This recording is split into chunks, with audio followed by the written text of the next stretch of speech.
राधे राधे प्रिय बहनों और माताओं, मैं आप सभी का हार्दिक वंदन करती हूँ, अभिनंदन करती हूँ। आज हम बात करेंगे वट सावित्री व्रत की बहुत ही सरल और सहज पूजा विधि के बारे में। ऐसी पूजा विधि जिसे आप बहुत कम सामग्री में पूरे श्रद्धा भाव के साथ अपने घर पर ही कर सकती हैं। बहनों, हमारे यहाँ यह पूजा वर्षों से इसी सरल तरीके से की जाती है। ना ज़्यादा दिखावा, ना ज़्यादा सामग्री, बस सच्ची श्रद्धा, विश्वास और माँ सावित्री का स्मरण। तो आइए जानते हैं वट सावित्री व्रत की सरल पूजा विधि। सबसे पहले बात करते हैं पूजा सामग्री की। इस पूजा के लिए आपको चाहिए बड़ यानी वट वृक्ष की एक छोटी टहनी, जिसमें कम से कम 7 पत्ते अवश्य हों।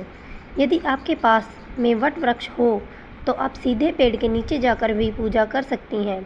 लेकिन यदि आप घर में टहनी की पूजा करना चाहती हैं तो एक बात का विशेष ध्यान रखें।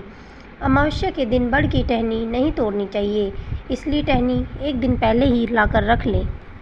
इसके अलावा पूजा में चाहिए शुद्ध घी का दीपक, धूप, कुमकुम, अक्षत यानी चावल, भीगी हुई चने की दाल, कच्चा सूत और कलावा मिलाकर बनाया गया धागा, एक पानी का लोटा और मीठे में हलवा। यदि हलवा न बना पाए तो गुड़ या बतासे से भी यह पूजा पूरी श्रद्धा से की जा सकती है। भगवान भाव के भूखे होते हैं, दिखावे के नहीं। अब जानते हैं पूजा विधि। यदि आप घर में पूजा कर रही हैं तो सबसे पहले घर के किसी शुद्ध स्थान या आंगन को साफ कर लें।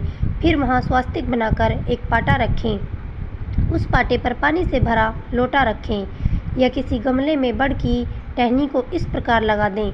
अब हाथ में भीगी हुई चने की दाल लेकर वट वृक्ष को जल अर्पित करें। धीरे धीरे जल चढ़ाएं और मन ही मन प्रार्थना करें, हे माँ सावित्री, मेरे सुहाग की रक्षा करना, परिवार में सुख, शांति और सौभाग्य बनाए रखना। इसके बाद पेड़ को कुमकुम का तिलक लगाएं, अक्षत अर्पित करें, धूप और दीप दिखाएं, फिर मीठे का भोग लगाएं।